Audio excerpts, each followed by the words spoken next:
Hello everyone and welcome to Whisky Wednesday.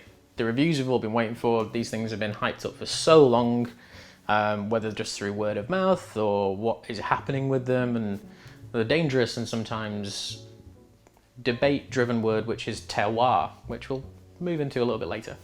But today we're talking about the Waterford Ballykilcavan, which is the one just over my shoulder in that kind of purplish, palish, Parma Violet label. There's a lot to read about these things online. The website is probably the most detailed website I've ever seen regarding to whiskey. You can look at the fields, you can listen to SoundCloud audio recordings of the wind going through the field, you can do all sorts of weird stuff on this website. Talks you through wood, the history of wood, it's incredible.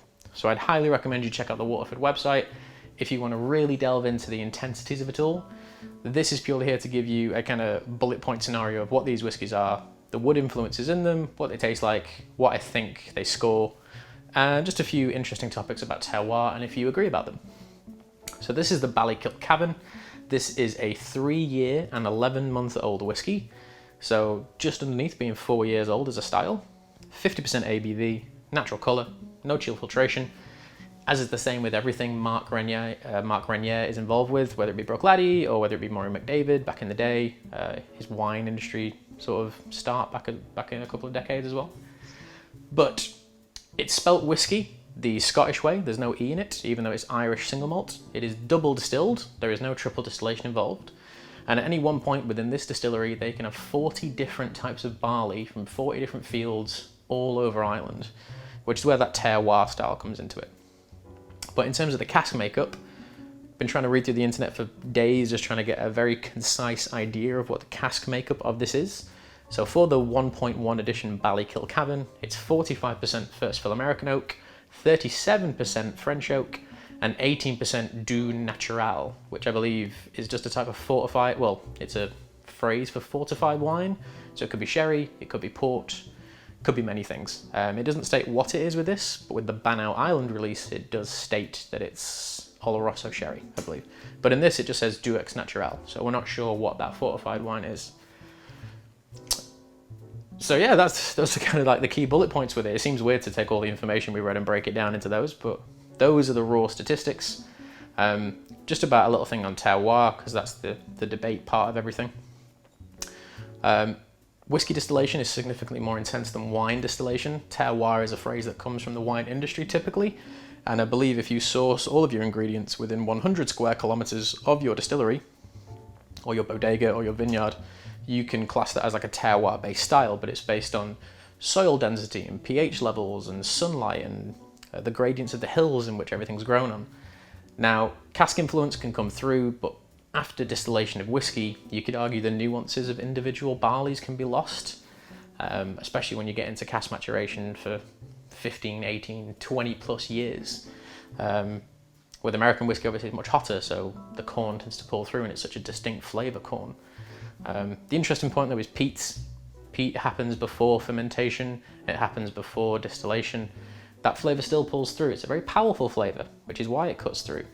But arguably you could say that the flavour types of these individual barley grains, no matter where they're sourced from, they could pull through after distillation, they could pull through after aging, but would they be too subtle for us to notice?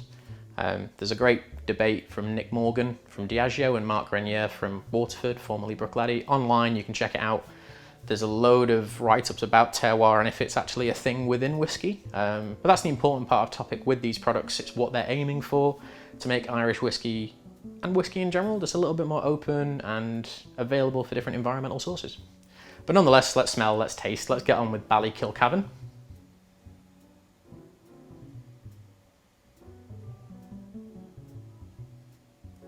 It's such a beautifully fresh nose. Both of these whiskies have been open for about a month, so they have had time to air out a little bit. This, when I first opened it, was just like the biggest aromas of peach and mint and like agave syrup and all these lovely fresh summery things. The 37% of it, which is French oak, I always associate French oak with big peach flavours, big stone fruit flavours, and this has it in bucket loads.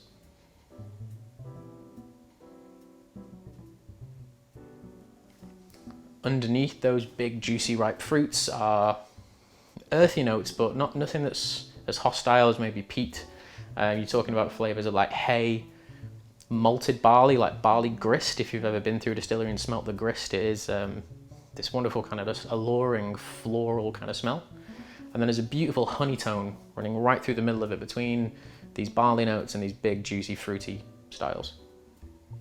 But yeah, peach and mint all day. For a 3-year-old whiskey, it genuinely smells quite incredible. There's not a particular hint of new make. You don't get any of the spirits. If you smelt it for long enough, you probably would. But I've not tasted it since I opened them about a month ago. So let's taste it and see where the magic is.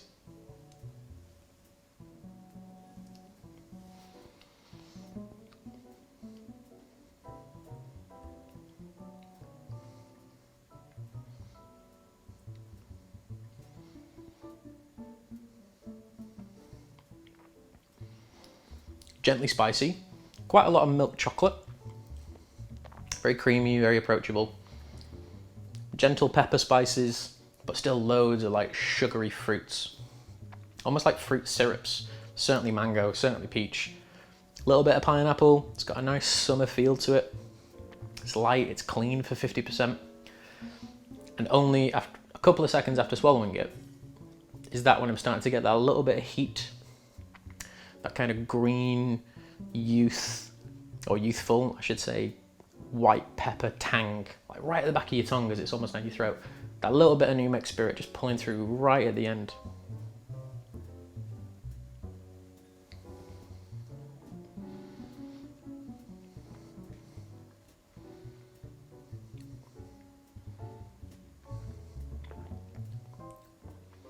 Second sip's a little bit spicier and is showing more of that youthful edge to it.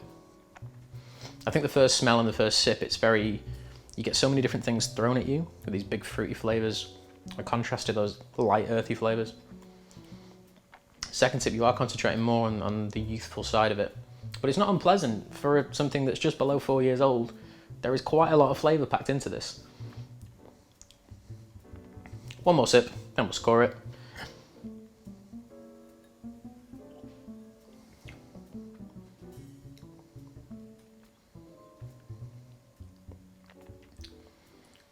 Slightly white grapey now, but still really crisp. Like if you said this was a whiskey designed to be drank in summertime, I would 100% agree with you.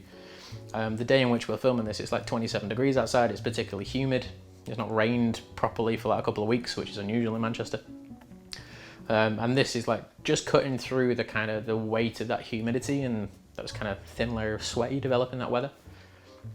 But in terms of what it is quite expensive. I paid just over £70 each for these bottles. So it's the most expensive young whiskey I've ever bought. But nonetheless, I think the flavors with the story and the history, or the brief history I should say, they all come together to create a pretty well-rounded score, which is a solid 7.5. It's not a mind-blowing whiskey. It's very well put together, and what they have done with the youthful side of it is very, very good. Yeah, I think a 7.5 is pretty respectable for what it is. Lord knows what it's going to be in a couple of years' time when it gets to 5, 6, 7, 8, eventually 10. We'll see. But that's the Waterford Ballykilcavan, 7.5 out of 10. Thank you all very much for watching. This is Whisky Wednesday, and I'll see you all next week. Ta.